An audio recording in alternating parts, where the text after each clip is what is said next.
What's good, fam? I'm coming in hot with brand new sauce from the last 72 hours, and I'm gonna keep it a buck from jump. Drake promised that mysterious red button, had everybody thinking he was about to flip the switch and go straight at Kendrick Lamar, and then he danced around it like he almost said bro's name and hit the brakes. He flirted with it, low-key teed it up, then swerved. That's crazy, because the whole rollout was sold like a decisive moment. This wasn't just a miss, this was a public ill you can't erase, the type that make even his day one side-eye. And trust me, the silence wasn't even the part that cooked him. It's who spoke up next that made it ugly. Let's talk about the moment the kids stopped clapping. Cenat went live for Iceman episode 3, and the reaction was not friendly. No sugarcoating. He stood up heated, called it a time waster, and said he couldn't fake it. You know how rare that is from him? He usually got energy for everything, but this felt different. Not performative, not a bit, just straight frustration like, bro, why you waste my hour with filler? When the biggest streamer to that exact demographic you've been pandering to says, I can't even pretend, that's catastrophic. That's the lottery ticket Drake been banking on for years, getting torn up on stream. And if Kai's the alarm, the next voice turned it into a siren. Then you got DJ Akademiks running them late night town halls like a PR drill. Folks who usually ride for Drake, who build content lanes, just reacting to his every breath, had to call it mid or worse. That's a different kind of damage, because it breaks the illusion that he's still leading the cool table. It ain't me saying anybody got instructed to protect him. I'm not in them rooms, but the perception, the vibe, it looked like the script got tossed because you can't protect something that ain't protectable. The grift hit a wall and it hit it hard. And the wild part is, it wasn't just the reactions that imploded. It's the content itself. Iceman episode 3 tried to be artsy without giving us anything to hold on to. You got that tough guy car scene that stalls out like the metaphor wrote itself. You got that eyes wide shut type setup with dudes in suits standing around where we all waiting for a point that never lands. Then the Pinocchio on ice shot with that faux Wes Anderson energy, like symmetry finna save a storyline. Look, that's my read. Not a claim about his intent, but the vibe screamed aesthetics as shield. The room waited an hour for meaning, payoff, something, and we got a mood board reel with no heartbeat. When the whole streamer chat starts asking, what are we doing here? That's not engagement, that's fatigue. And then the music previews hit, and somehow it got worse. To my ears, that big record he previewed sounded like a Drake by Numbers clone. The template we heard a dozen times with the edges sanded down till there's no bite. The other snippets dipped into trendy pockets. Some Cash Cobain bounce here, a little Yate energy there, without the authenticity that makes a nod feel like homage. I'm not alleging theft, I'm saying the sauce felt store-bought. It's the difference between owning a lane and borrowing one for clout. And the kicker is, after hyping Iceman as the moment, he pivoted to dropping something tied to an older era instead of a brand new flagship joint. That reads like second guessing, like he doesn't trust his own hand right now. And when you promise the red button, second guessing is the last thing you can do, because everybody was waiting on one thing and he danced around it till the room emptied. Real quick, if you rocking with the breakdown and you want more high retention, no fluff dives like this, hit that sub and run the like up. Drop your take in the comments. I read everything, and the top comments get pinned when y'all cook with precision. Back to the program, because the red button promise is the center of all this. He primed the entire timeline to expect smoke for Kendrick Lamar. Even if it wasn't a full-on diss, people expected at least one bar that said the quiet part loud. Instead, he stared at the hoop and didn't shoot. That gap between expectation and delivery is why even his own fans felt played. You can only sell cliffhangers so many times before folks realize there's no jump. The room wanted a definitive moment, win, lose, or draw, and he gave them hedges and cryptic frames. That ain't strategy, that's fear dressed up as rollout, and the timing makes it uglier. We watched Cenat and DJ check out live. We watched DJ Akademiks start hosting those crisis chats with the tone of, bro, what did we just watch? We watched the whole demo that used to treat Drake as appointment viewing. Pivot to, I'll catch the summary later. That's the part that hurts his brand more than a diss ever could. The currency Drake values most is not bars, it's control of conversation. And right now, the conversation is slipping. It feels like he tried to out-cute the moment instead of out-rap it. And the audience he needs most saw through the gloss in real time. If the plan was to look deep, it backfired, because it came off like he all decor, no foundation. Let's keep it 100 about those previews too. The flow pockets were clean in places, but they were clean in that safe, rehearsed way. The kind of clean that might chart a week off name alone, then fade because it never meant anything. You could hear the algorithm in it. The flows smell like beta tests, not statements. If you're in a knife fight for relevance, you don't bring templates, you bring risk. That's the difference between a moment and a placeholder. And after selling this as his most important run since the beef, placeholders are wild, disrespect to people's time. That's why the chat called it boring. That's why even longtime stans started typing mid with their chest. You can't big dog the scene with elevator music and decor shots. What really stung is the way he tried to outsource cool. That Cash Cobain bounce can be fire when it's in its own ecosystem, and Yates' pocket hits when it's authentically chaotic. But Drake dipping into those lanes without a fresh perspective just sounds like dress up. Again, my opinion, not a legal claim, but that's how it played. The edges ain't jagged enough to feel alive. It's like he's speedrunning every trend instead of committing to one true voice. And look, we've all heard the old arguments online about writing, reference tracks, he got a team, whatever. I'm not relitigating that. I'm saying the vibe this time felt leaderless, like the boardroom made the record, not the artist. Meanwhile, the promise that had the timeline buzzing, the red button, turned into an optical illusion. He got close to saying Kendrick's name, then tap danced away from it. I ain't saying he had to go full scorched earth, but if you tee up that energy, you gotta land at least one clean jab. It's basic fight etiquette. Instead, he shadowboxed. And in a culture where half the fun is seeing who fears who, that shadowboxing looked like exactly what his critics been accusing him of for years, ducking the real smoke while posing by the thermostat. That's why even the cool kids who don't hate him are annoyed. It's not that he said nothing, it's that he promised everything and then clipped it to nothing. And the funniest part, the strongest moment he could have had was sitting right there. One surgical record, no teasing, no scavenger hunt, a beat that punches you in the chest, a hook that owns the car, the gym, the stream, a couple bars that acknowledge the last months without playing lawyer. Drop it at midnight on a quiet week and let the internet do the rest. That would have been a W. Instead, we got a museum tour of vibes with a gift shop full of recycled merch. That's why you're seeing the narrative tilt. The people he needs in his corner are tired of pretending that they felt something when they didn't. That's what makes this different from the usual hate cycle. The room isn't mad because he missed. The room is mad because he acted like the miss was a masterpiece. And I know someone's gonna bring up it's just the rollout, the real thing is coming angle. Cool, but that's the exact loop that got us here.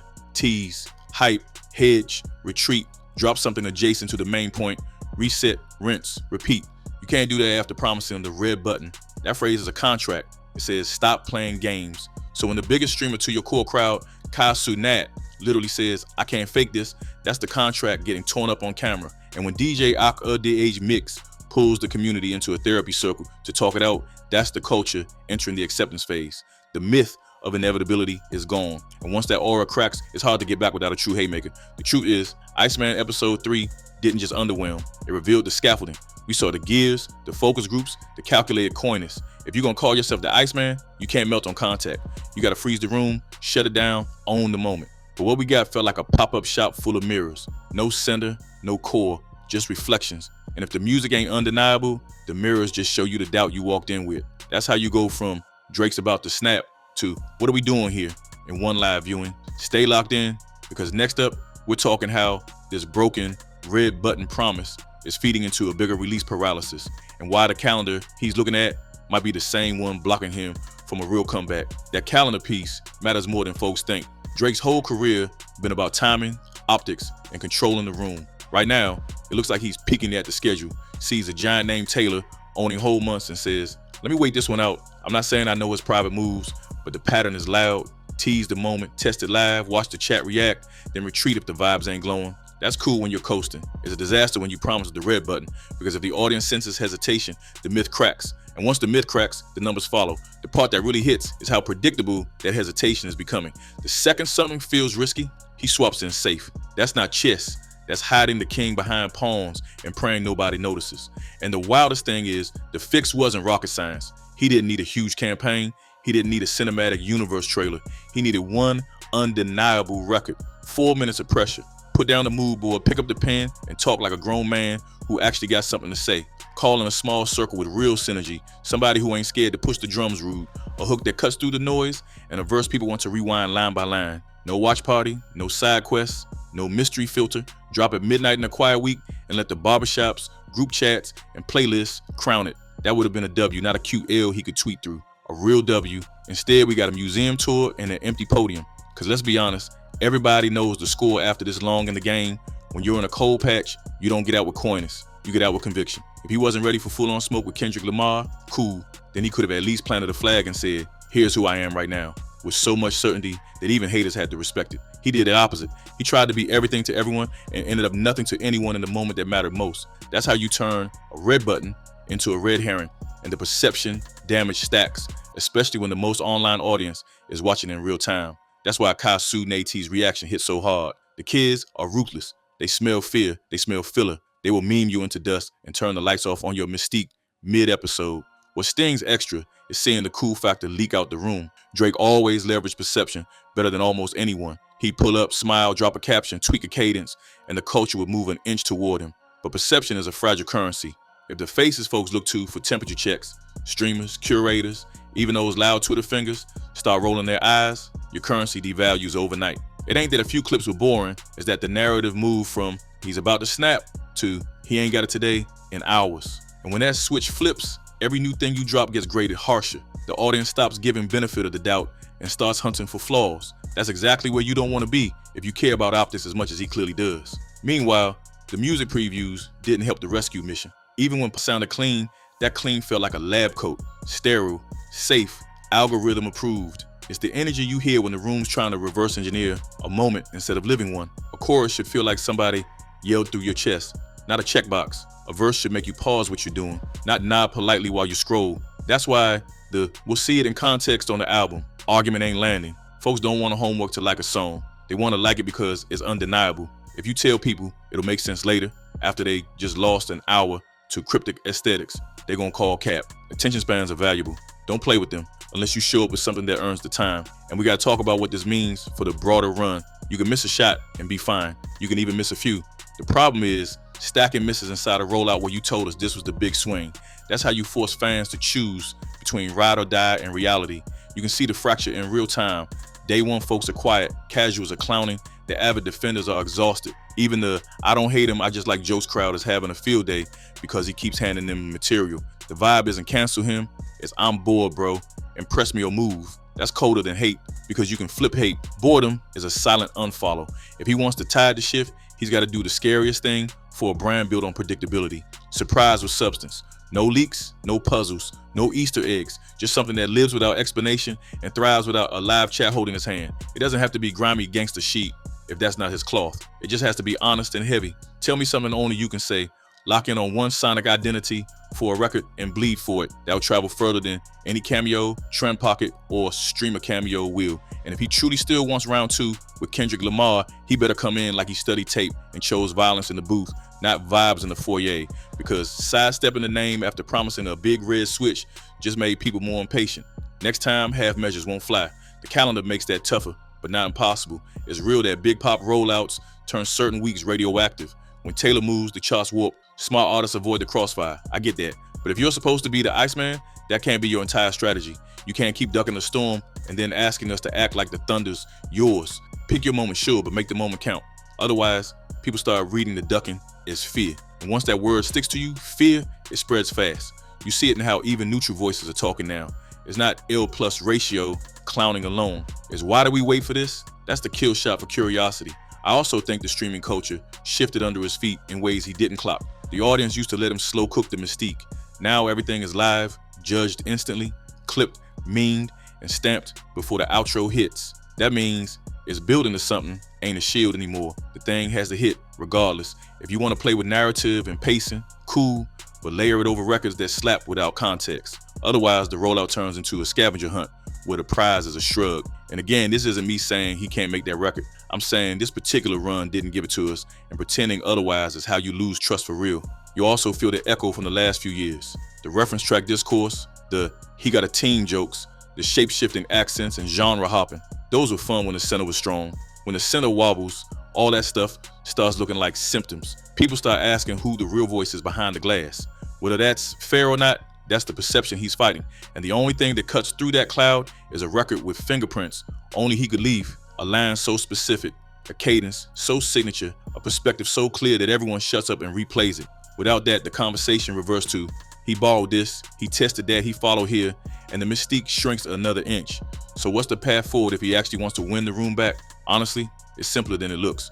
Go quiet for a second. Not months, just long enough to recalibrate. Scrap the multi-episode moodboard, call 3 producers who won't let him deflect, write like he wants to compete again. If it's smoke season, say names, or at least say truths that can't be mistaken. If it's not smoke season, then stop teasing it. Clarity is cooler than coyness when everyone's already over it. Then pick a week where the lane is clear and drop one undeniable joint. If it's really like that, no streamer needs to introduce it. The people will. That's a blueprint with a higher chance of a W than any RC side quest. But let me keep it brutally honest, because y'all know I don't sugarcoat. This run might have already planted seeds that won't be easy to uproot. Cenat saying he can't fake it is going to live rent-free in the discourse. DJ Akademiks doing community therapy spaces stamp this as a cultural moment, not just a bad episode. The clips of the stall car and the Pinocchio on ice are going to resurface every time he tries to build mystique again. He can overcome it, sure, but not with halfway measures. Another almost is going to read like an admission he ain't got the stomach for this level of pressure anymore. And that's when folks start talking break, hiatus, take your ball, and go home. I'm not claiming he's retiring. I'm saying if he keeps stacking these soft misses, people will start saying it for him. The irony is he still got the reach to change the weather with one correct drop. That's the crazy part. The throne isn't locked for life, but his microphone still makes the building shake if he uses it right. That's why this L hurts him more than it would hurt a smaller artist. Expectations are currency. He overdrafted. Now every move is under a microscope and every hedge reads like weakness. If I'm him, I lock in, shut up, and aim for something that don't need explanation, don't need a streaming stamp, and don't need a reminder that there's a red button. The button should be the music. Push play, not panic. And before anyone pulls up saying y'all just hating, understand this is exactly why some of us are frustrated. We wanted a fight. We wanted a moment. We wanted a record worth debating at 2 a.m. He gave us vibes and hedges. You don't keep a culture's attention with hedges. You keep it with heart, risk, and execution. Until he shows that every new tease is just noise. And after Iceman episode 3, the tolerance for noise is basically zero. If he's got something heavy in the cool, prove it. If not, the narrative's gonna keep sliding away from him step by step, clip by clip, till must-watch becomes maybe later. If there's a silver lining here, it's that the audience told the truth in real time. No cushion, no fake claps. That's valuable data if he listens. It's way easier to fix a rollout than to fix a reputation after years of pretending. The door ain't closed, it's just creaking. But if he walks through it with another RC fog machine and a recycled template, that creak gonna turn into a slam. And at that point, even a direct K-Dot exchange won't save it unless the record is nuclear. He set the promise himself. Red button, that means no half-stepping. Next time that phrase comes up, there better be fireworks, not flashcards. So here's where I land. This felt like a real pivot point. Not the end of a career, but the end of a certain kind of bluff that used to work for him. If he keeps bluffing, the table's gonna fold on him. If he finally bets heavy with music that matters, the room might give him another seat. Simple as that. The internet cooks slow, then burns fast. He's at the simmer stage. One more empty pot, and it boils over into something he can't PR his way out of. The next move has to be a record that shuts mouths. No decor, no detours, just a song that changes the air in the room. Because after episode 3, the patience is gone. And the only thing that fixes that is impact you can't argue with. If you made it this far, you a real one. Run that like up, hit subscribe, and drop your take with your full chest. Did the red button bluff lose you for good, or can he still pull a W with one undeniable drop? Who should he lock in with producer-wise? And do you even want round 2 with Kendrick Lamar, or should he pivot completely? I pinned the sharpest comments and tap back heavy, so sound off.